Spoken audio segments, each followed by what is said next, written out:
Episode 100, and I almost didn't record it because I need to tell you the truth about what it took to get here. Not the highlight reel, not the polished lessons, not the 12 things I learned about leadership. The real story. The one where I recorded episodes while my life was falling apart. The one where I asked women to step into leadership while I was barely holding myself together. The one where I learned that you can't teach courage well without being courageous yourself. So if you're here for the tidy version, this might not be that episode. But if you're here for the truth, buckle up.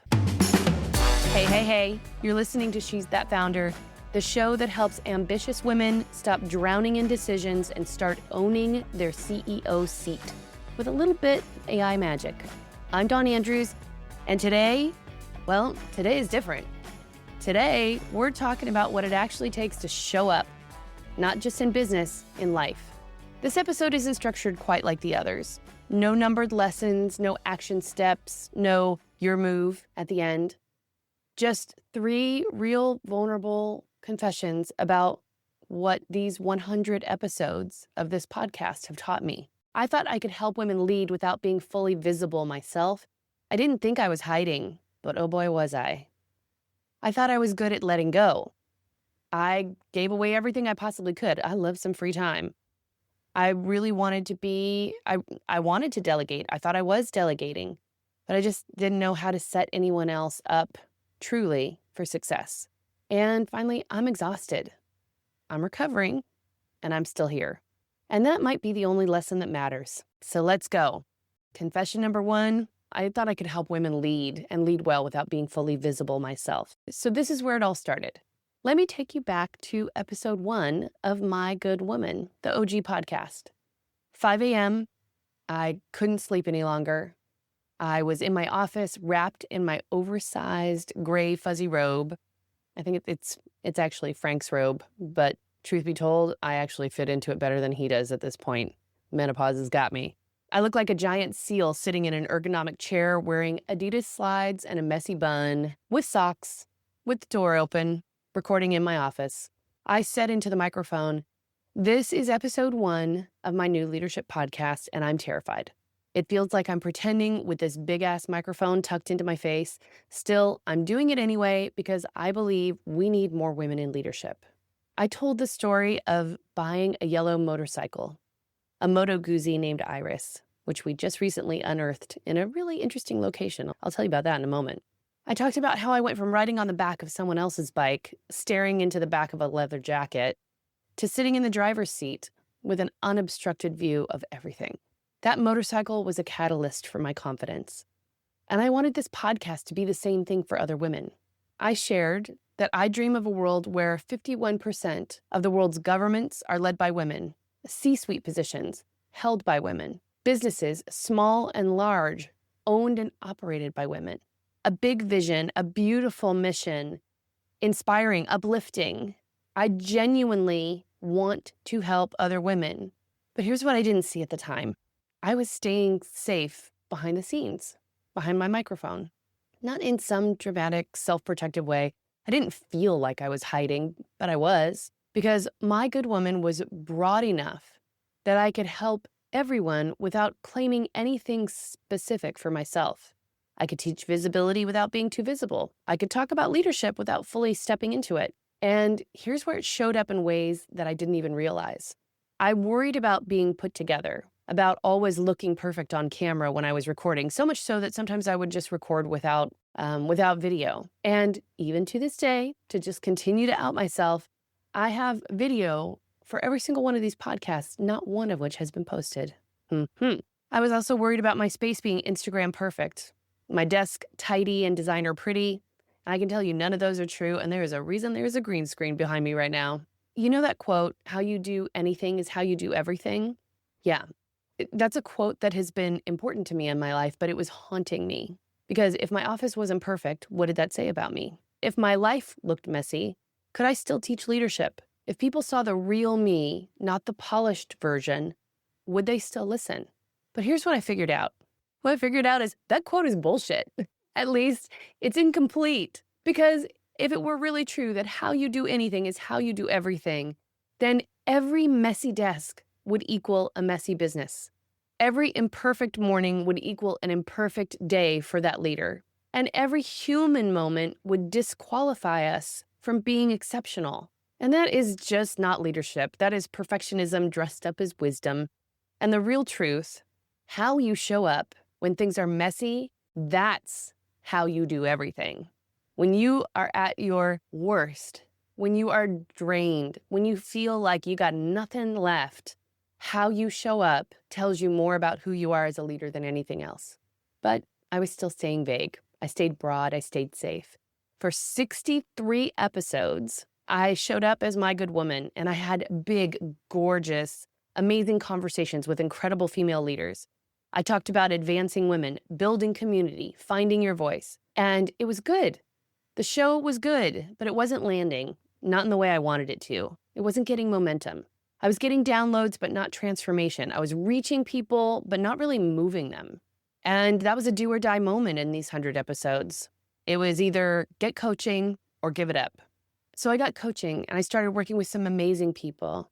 And the question that we kept circling back to about my good woman was, who is this really for? And I'd share long-winded, esoteric answers, and they would respond, that's still pretty broad. Can you identify one specific person? And not even intentionally, I would resist, I would dodge, I would overthink. But there are so many types of women, so many types of leaders, so many leadership situations that I wanted to speak to. And finally, my coach just said, let's try this. Just describe one woman you're picturing when you write your episodes. Still nothing. We went back and forth for weeks. Different angles, different approaches, different questions. And then slowly, over time, in fact, it took almost 6 months because there was not a lightning bolt moment, but through iteration, my ideal listener started to come into focus. A female founder, running a service-based business, $1 million in revenue, brilliant at her craft, drowning in operations, doing everything herself and afraid to let go. I could see her because I was her. This was all just one big exercise in holding a mirror up to myself. And even after I got clear on who she was, I still was hesitating because committing meant letting go of my good woman. It meant going all in on something truly specific, and it meant claiming a lane. And claiming a lane meant being seen. Not visible in the abstract way I've been teaching, but actually seen for who I was, what I did, what I stood for. And it took even more conversations with my coach, with my team, with myself, before I finally said it out loud. And you know what? As I share this with you guys, this is going to seem so ridiculously like, duh, of course. But I said, I'm focusing on AI for leaders, female founders who need to scale. That's who this is for. Yeah, it was like a wrestling match to get there, which is something I'm apparently fond of. I'll tell you more about that in a minute, too.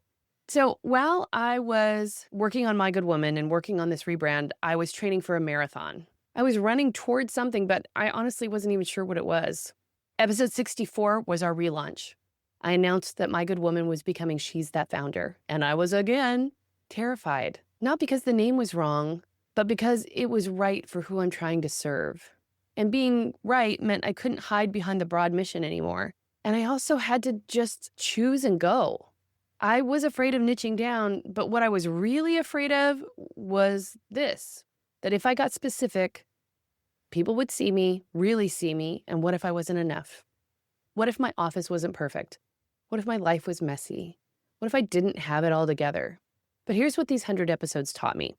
You can't help women step into leadership from behind the curtain. You can't teach visibility while staying vague. And you can't help women take the driver's seat if you're still trying to make everything look perfect before you just sit the fuck down in yours. The work isn't about being polished, it's about being real. And real means messy desks, uncertain days, and offices that aren't Instagram perfect. And showing up anyway. Okay, confession 2. I thought I was pretty good at letting go. Look, I will find any way to not work. I am a champion at procrastination. And part of being excellent at procrastination is knowing exactly when to do the work and what work you should be doing. So if somebody else can do it, hand it off. But let me tell you about this year, because it was a perfect storm. And I mean that quite literally. Everything, everywhere, all at once.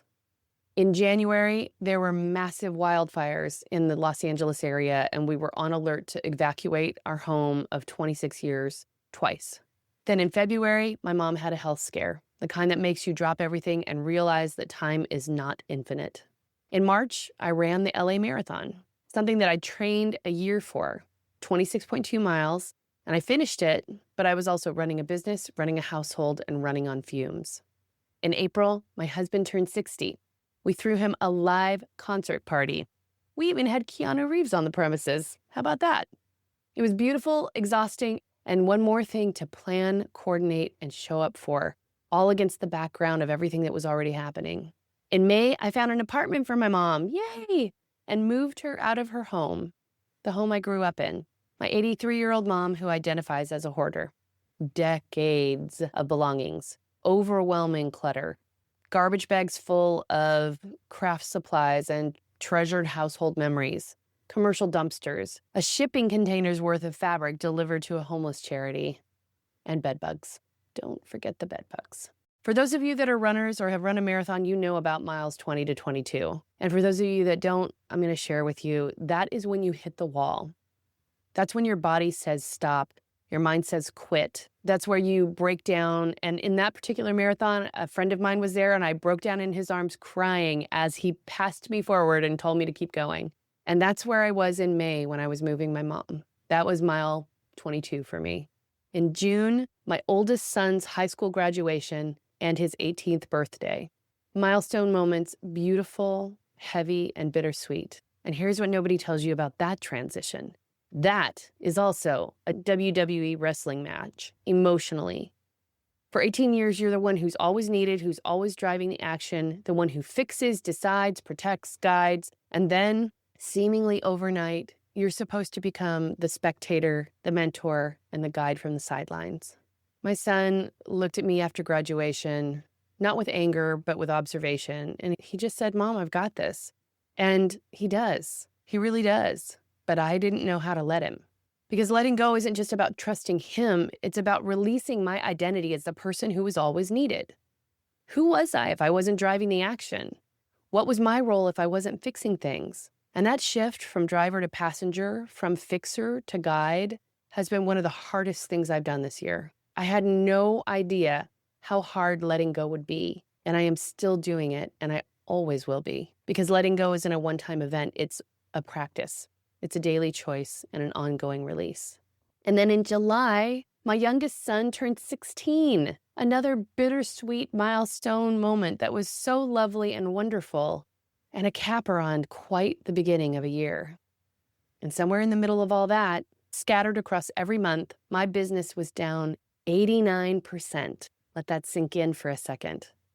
I was hemorrhaging revenue while training for a marathon, planning a party, moving my mother, navigating adolescence with my sons, and trying to show up every Tuesday and Thursday with a new podcast episode. Oh, and the podcast? We had rebranded it, and I took a long break and we relaunched it in May. Because apparently I thought, you know what this dumpster fire of 2025 needs? A complete rebrand. Here's what nobody tells you about being a female founder. You don't get to have one crisis at a time. It's never just business or family. It's always and. Business and family, and aging parents, and teenagers, and personal milestones, and financial stress, and showing up, and holding it all together. Everything, everywhere, all at once. And through all of it, the chaos with my mom, the complexity with my kids, the weight of it all, I was leaning on AI like crazy, not just for business, but for everything, because I needed help and I couldn't afford to fall apart. So I'd sit in my office sometimes at 3 a.m. and type, "I'm overwhelmed. I don't know how to do this. Help me think this through." And ChatGPT would respond with questions, with frameworks, with clarity when my brain was fog. Was it therapy? No, not exactly. Was it coaching? Kind of. Was it helpful? Absolutely. And here's what I learned through all of it.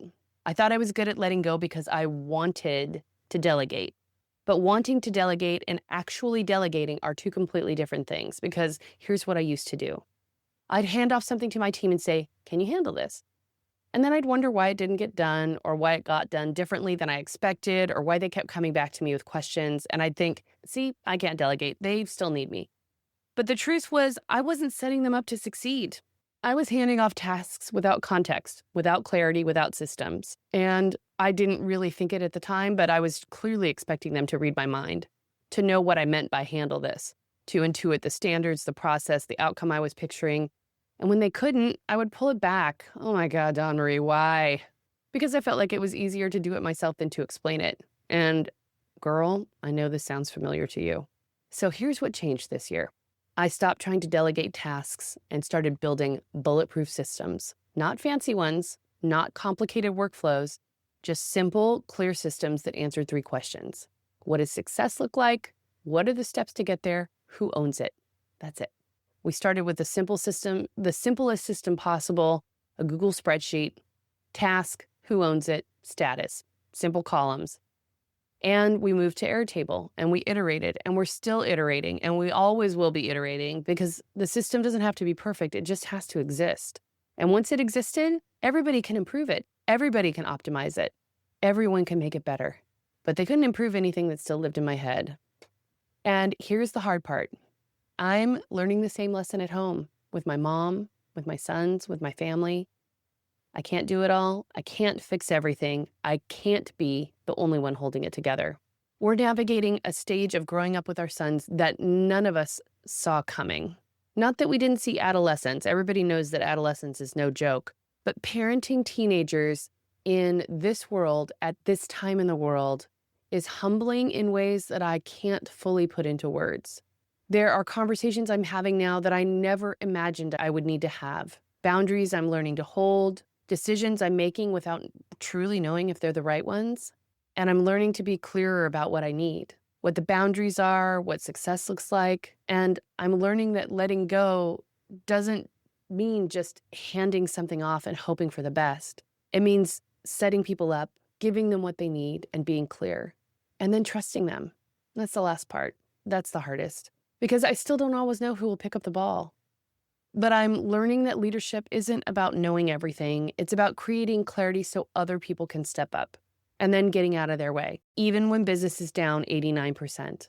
Even when you're moving your mother and planning parties and running marathons and navigating parenting and rebranding your podcast, especially then. Confession 3, truly, I'm exhausted. I'm recovering and I'm 100% still here. So here's where I am at episode 100. I'm tired. Some days I don't want to get out of bed. Some days I nap in the middle of the day. Some days I stop working at 2 p.m. and stare at the TV for hours. Some weeks I don't even leave my house. And I'm not saying any of this for sympathy. I'm saying it because it's the truth. I'm tired of pretending I have it all together. I'm tired of performing strength when I feel fragile. I'm tired of worrying about whether my space looks Instagram perfect when I can barely keep my head above water. You don't finish a marathon because you're ready.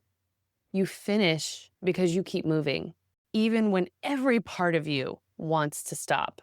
This year was supposed to be different. This was supposed to be the year that things clicked, and instead, everything happened at once. The business, my mom's health scare, joy, loss, growth, all of it at the same time. And there have been weeks where I didn't know if I could record another episode.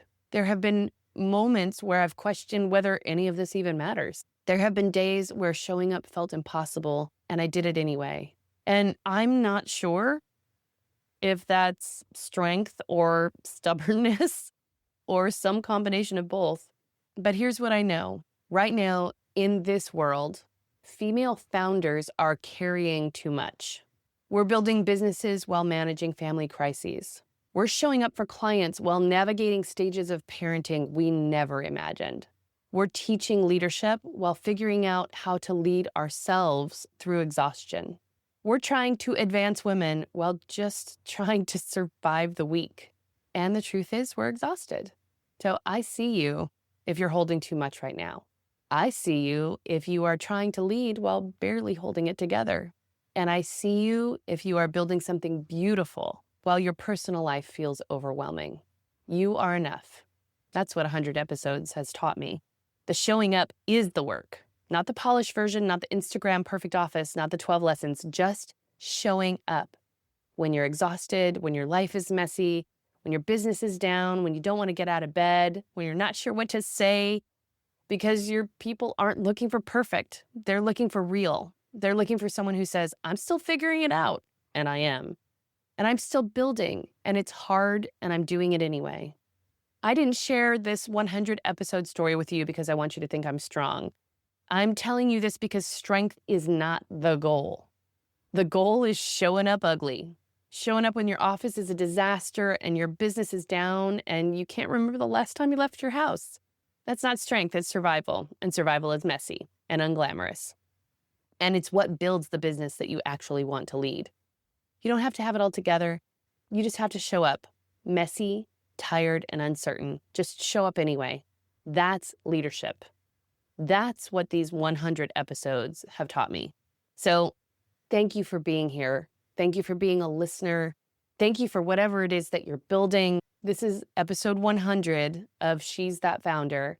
It is not the one I plan to record, not the one with the tidy lessons and action steps, but this is the one where I told you the truth. This perfect storm of a year taught me more about leadership than any course or book or framework or training ever could. It taught me that you can't separate who you are at work from who you are at home. It taught me that showing up is not about being ready, it's about showing up anyway. And it taught me that the work of transformation, real transformation, happens in the mess. The birthdays, boundaries, bed bugs, marathon, and all of it. So here we are from episode 1, terrified in a fuzzy robe and dreaming of helping women take the driver's seat, to episode 100, still in a fuzzy robe, but no longer terrified. Even when things aren't perfect, even when my life is sometimes a shitstorm, even when I'm using ChatGPT instead of a therapist, I'm too tired to leave the house, or when business is down and I'm barely holding on. Because you know what keeps me up at 3 a.m.? Not my business being down or the chaos or exhaustion. It's knowing that somewhere right now there's a woman who's brilliant, capable, and ready to lead, but she thinks she has to have it all figured out first. And she's waiting. This episode, these 100 episodes are for her because I'm too impatient to wait for her to feel ready. I need her in leadership now. So if you're listening to this and you're tired, I love you. If you're holding too much, I love you. If your year has been a perfect storm, oh girl, I'm hugging you and I love you. You don't have to have it figured out. Just show up and lead. Thank you for being here, for showing up, for trusting me through this rebrand, through this mess, and through all 100 episodes. Whether you've been here since episode 1 or you just found me today, you're exactly where you're supposed to be. And I'm so glad you're building something that matters, and I'm honored to be part of your journey. So next episode, back to our regular programming. But for today, let's just sit here together in the truth of what it takes to show up. 100 episodes, a perfect storm of a year, a whole lot of mess, a whole lot of growth. And I'll see you next time. But until then, keep leading, keep showing up, keep becoming, especially when you're tired, even when it's everything everywhere all at once. You've got this, lovey.